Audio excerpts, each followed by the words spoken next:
A very good afternoon to all, and I welcome all of you to the series, the webinar series of ICAI. I am consulting CFO, startup coach with more than 15 years of experience in finance, fundraising, strategic planning. I specialize in guiding startups and MSMEs through funding, compliance, and government subsidies. Apart from that, I am a passionate advocate of financial literacy and business education, and I have tried contributing as a panel speaker with Resurgent India Limited. And also, I am on board of a couple of NGOs like VGMF. So, as a coordinator of this webinar, I look forward to insightful discussions and valuable knowledge sharing. I welcome CA Manoj Lamba sir, who is Distinguished Fellow Chartered Accountant and Associate Member of Institute of Company Secretaries of India, a qualified concurrent auditor and a registered insolvency professional. He is also a law graduate and holds master's degree in commerce. Currently, he serves as Central Council member of ICAI for term 2025 to 29, and in this capacity, he holds key leadership positions, including Chairman of Insolvency and Valuation Standard Board, Chairman of Committee of MSME and Startup, and Vice Chairman of Peer Review Board. Additionally, he is an esteemed member of various standing and non-standing committees, boards, and directorates of ICAI. He has an experience of over 26 years and he has demonstrated his expertise across entire spectrum on accounts, audit, assurance. A sought-after speaker, he has addressed numerous seminars, webinars, conferences on critical subjects including, but not restricted to, company law, insolvency and bankruptcy, auditing, CARO, and his insightful contributions continue to shape the professional landscape, making him a respected thought leader in the industry. I also welcome CA Arpit Jagdish Kabra sir, who is Vice Chairman Committee on MSME, a chartered accountant and a tax and financial expert advisory. He is a distinguished chartered accountant with extensive experience in tax advisory, financial services, and private equity. Currently serving as Vice Chairman of Committee on MSME, he plays a pivotal role in shaping policies and providing strategic guidance to MSMEs. Previously, he was associated with Ernst & Young LLP in their financial services and private equity tax practice and with Deloitte in the international taxation and mergers and acquisitions team. His expertise spans direct tax advisory, international tax structuring, inbound and outbound investment, corporate taxation, litigation, and compliance with Indian offshore tax regulations. He has advised private equity funds, asset management companies assisting in fund restructuring, domestic and international both, regulatory compliance, due diligence, and diagnostic health reviews. His experience also includes managing drawdowns, distributions, litigations matters, and ensuring compliance with evolving tax frameworks. With a deep understanding of financial regulations and tax laws, Sir continues to contribute to MSME sector, leveraging his expertise to drive growth and compliance excellence. I welcome both of you, sir, on the deck today as panel speakers. Thank you, Shipra. May I request the chairman of this committee, Gyanchan ji, to please address all of us. Thank you, Arpit bhai. Good afternoon, good night all. Very respected Vice Chairman of the committee, Arpit Kabra ji, Speaker of the program, C. Manoj Lamba ji, Moderator, Shipra ji, and C. Shanu Goel ji, who is, of course, Secretary of the committee from last year, and all respected participants who have joined virtually in this first program of this new series of the council, that is council year 25 to 29. So friends, I'm really very pleased and happy that I got this opportunity from the leadership of the profession to head this very important committee, MSME and Startup. MSME is basically very core to heart of every chartered accountants across the country, because if we see, we ourselves are MSME. When it starts from ourselves, then someone has to look forward better than anything else. So friends, now it's time to deliver how we are going to make this committee more vibrant and how we people are going to serve the society at large through this committee not only to the MSMEs, but also to the lowest level of the society, to the root level of the society. For this, we people are under preparation of various, thought process. We are looking for the support of the members at large, and of course, most importantly, since MSME and startup is backbone of the economic activity of the country. Hence, responsibility on B professionals are more to strengthen them to the best of the compliances, best of the finances, best of the technology, and most importantly, best of the quality of the professional services that we could extend to them. Friends, for this year, we have planned so many activities. I'll request Sanu Madam to kindly share the Google form to all the members of the country, whether in practice or in service, and take their advice. Let them participate in the holistic view that we are going to take in coming time with respect to the MSME and startup. This is venture of all of us that we should come up together, shoulder to shoulder, to make the country pride in such a way so that the chartered accountants get better privilege in the segment of the MSME and startup as we people are getting in taxation matters. When it comes to taxation, certainly the chartered accountants are the only persons who are being seen that if something is there with respect to the tax, then we should go to the chartered accountants. Why we should not make this committee so strengthened by our work and by our vision so that each and every person of the country who is contributing in the growth of the economic affairs of the country must look towards the chartered accountants, that if he is a chartered accountant, then he can serve to anyone to the best of the ability in the MSME and startup segment. I'll not take much time as I understand our speaker is here. I will certainly request each one of you to kindly come up and do give us suggestions how you can contribute to the committee with respect to the resource person, with respect to uh, how to get the finance available to the MSME segment, how you can become a good speaker, how we can together make one wonderful flagship program in which the country believes the chartered accountants of this country have taken the lead in these segments. So friends, I'm really thankful to one and all. Just one thing I would like to share with you. I'm traveling today. I'm in car and I have with me actually our one very senior council member, CA Pramod Jain sir. So I'll request Pramod sir to kindly share a few words to all the participants who have joined across the country in this today's webinar. So friends, welcome Pramod sir. Over to Pramod sir. Thank you very much, Chairman Gyan Chand Mishra ji and Vice Chairman Arpit Kabra ji, and of course the speakers, say Manoj Lamba ji and Shri Priya ji, the moderator, and Shalini ji, the secretary to this committee. In fact, a very, very important committee, this MSME and startup, and we are visualizing a fact that what is the view of for this MSMEs by this committee through its chairman and vice chairman.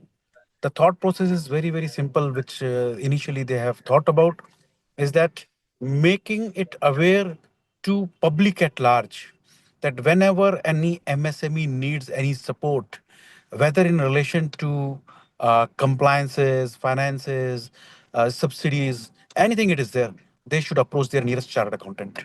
And in that process, the whole scheme would be worked by this committee under the able leadership of Gyanchand Mishra ji and Arpit Kabra ji. And I'm hoping that these sessions, starting today, would be very, very beneficial to our members. And ultimately, we'll be able to serve